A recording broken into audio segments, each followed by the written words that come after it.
Hey y'all, good morning. Today is Wednesday. I just dropped my babies off at school and that was really hard this morning. I know yesterday was a really rough mental day for a lot of people. I went to bed praying and I woke up praying just for the families that were affected in the shooting yesterday. And it hit really close to home because my baby's in 4th grade. And, apparently the class that, it happened to was 4th grade. So me, like I'm sure a lot of other parents this morning, just hugged their kids a lot tighter and, loved them a lot harder and just made you grateful, that, they're here and they're healthy and they're alive. And there were so many families last night that went to bed without their kids. So my prayers go out to all those families. So this morning, a little energy's a little low, but it's all right. So I have her graduation, her 4th grade graduation this morning. So I am about to get ready, and I thought this morning that we would talk about, because I got my robe on, so that means we fix some talk. So I thought we would talk about mental health. Mental health is something that is really, really near and dear to me because it is something that I have struggled with for a really, really long time. Of course, with everything that has happened, COVID and just health things and just life changes and losses and just everything. I'm sure everybody's mental health, could use a little tune-up. But I am blessed to have, family that I can turn to, friends, and of course, God, and a therapist. And something that my therapist always tells me is to always address the things, all the things. So one of the things that I struggle with is hearing God's voice and knowing when it was him. And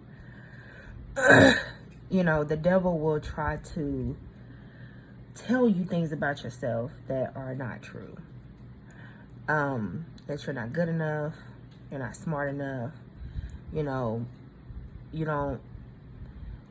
do what everybody else is doing, you're not worthy enough.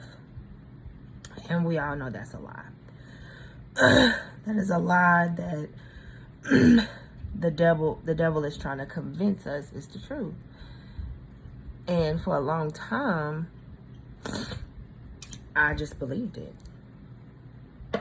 I believed that I was not worthy of a lot of things. And one of those things is greatness. I was not worthy of that. When I would think of just amazing things for me and my family, it would be followed by the thought of like, what did you do so great? What do you do that's so great that you deserve those things? And this is the season of me taking back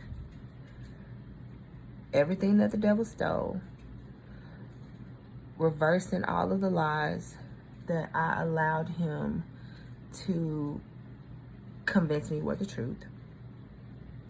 Even starting this channel. Like, I wanted to start this channel so long ago, and I had so many great ideas. But the devil was like, girl, who fixing to listen to you? What do you have to say? What are you doing that's so different than everybody else? And the truth is, not much. I watch YouTube more than I watch regular TV. Like, literally, I rarely watch TV.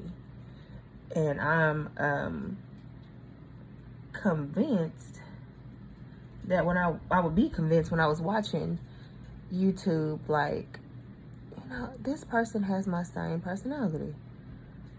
I mean, we act the same. Look, we both don't do, like, we ain't out here in the streets. And I was like, what is so different from her or him than me? And I am a living testament to, you know, yeah, it might be the same thing.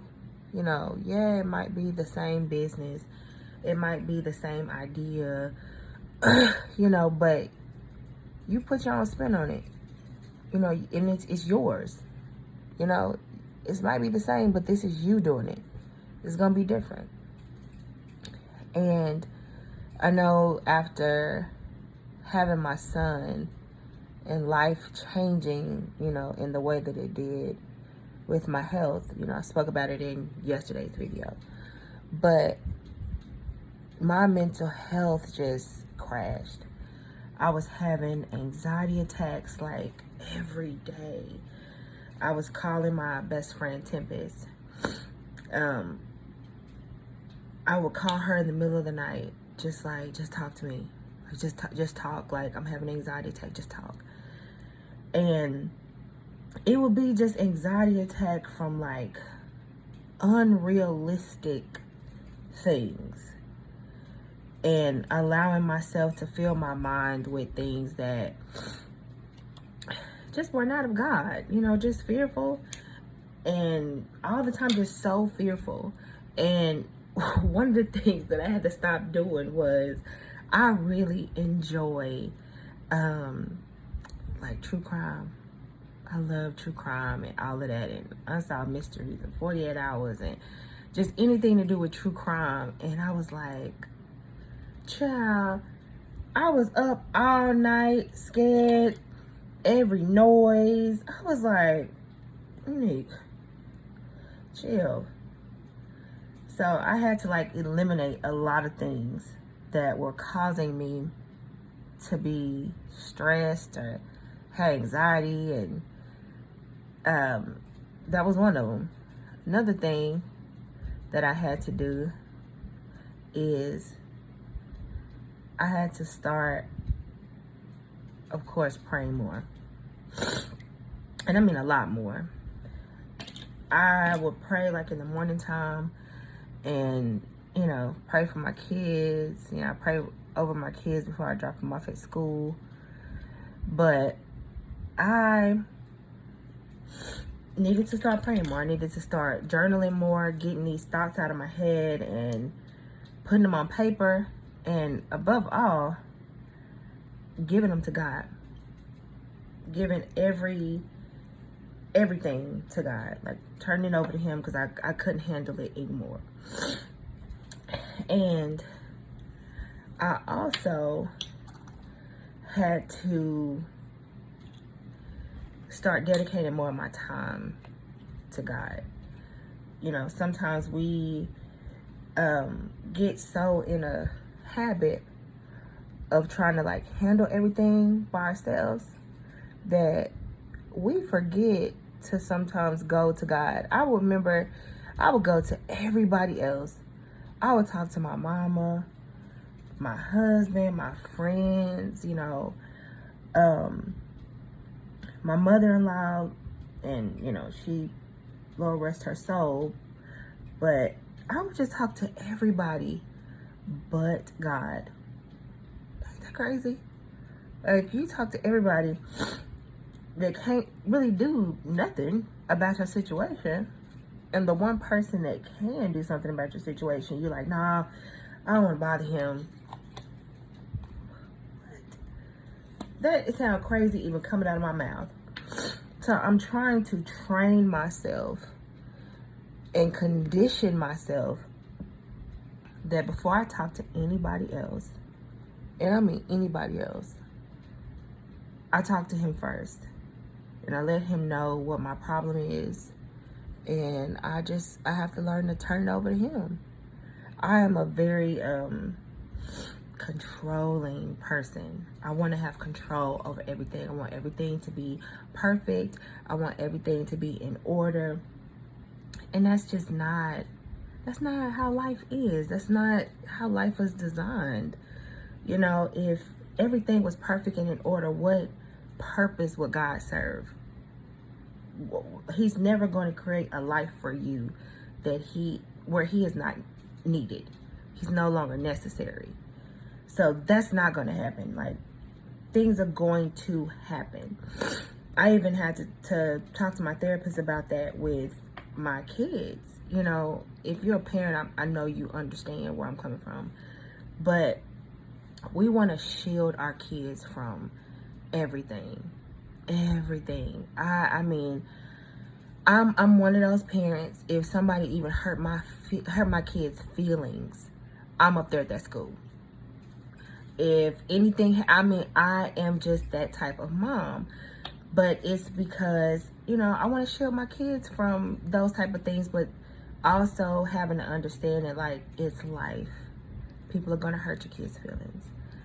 That's teachable moments where you have to teach them to, like, stand up for themselves.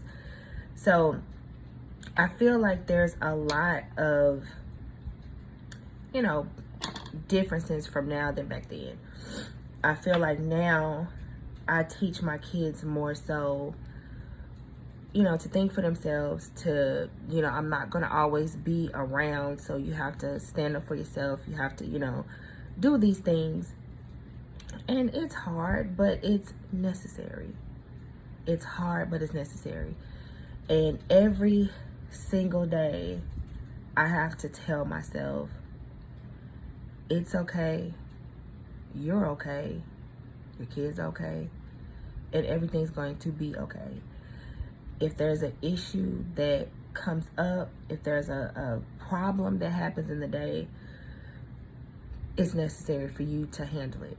And sometimes God is putting those things in your path so that you can learn how to deal with them. And I feel like for so long, at least the last like 2 to 3 years, my mind has not been right. And I feel like now that I actually put in the time and the work and the effort to really try to fix my way of thinking, now I feel like, okay, everything else can kind of catch up. Because if your mind ain't right, if your mind is not right and if your mind is not made up, it ain't gonna work. It is not going to work. Anything that you're trying to do is not going to work because your mind ain't right. And I feel like God played a huge part in that for me. A huge part. So now, because even like this channel, I was beating myself up for not doing it, for being afraid, for, you know, convincing myself of all these things. And I had to start calling them out. I literally had to start calling out everything and identifying it, letting the devil know, you know, you don't have say over anything that I do. You don't have say over nothing. So really trying to heal my mind and take time to do it has changed my entire life. And I'm so thankful that even though I didn't get it back then, that I got it now. And I feel like the world is like such an open space for me now. Everything that I was so scared of doing or fearful of doing, I'm now putting forth the effort to do. And not being so fearful while doing it. So I know there's a lot of people out there like me. I know there's a lot of people that struggle with mental health. There's a lot of people that struggle with feeling like they're good enough. Even when you have people like, I have people, my family, my friends. Like, I have people in my life who constantly feed positive things into me. Love, encouragement, all of that. And I didn't believe it myself. I didn't believe any of it. So now I feel like I'm in a place, because at first I was not, to encourage somebody else that whatever the thing is, call it out and understand that God would never tear you down. He would never speak negativity into your life, into your situation. So you need to identify where that voice is coming from. And it ain't from him. Trust me, it's not from God. The same way that you feel about your kids and your loved ones, your mama, God feels that times a million about you. So stay encouraged, stay uplifted, and I love you. It may not mean much, but if you feel like you ain't got nobody else in the world to love you, I do. And I hope that you all have a wonderful Wednesday. If you have children, or just anybody that you love today, hug them. Let them know you love them. Spend as much time with them as you possibly can. Because one thing we've learned, my family has learned this year, is that life is not promised to nobody. We can be here one day, gone the next. And you don't want to have any regrets. So love on everybody, love on yourself. Do something for you today, just for you. And I love you, and I will see you in my next video. Bye.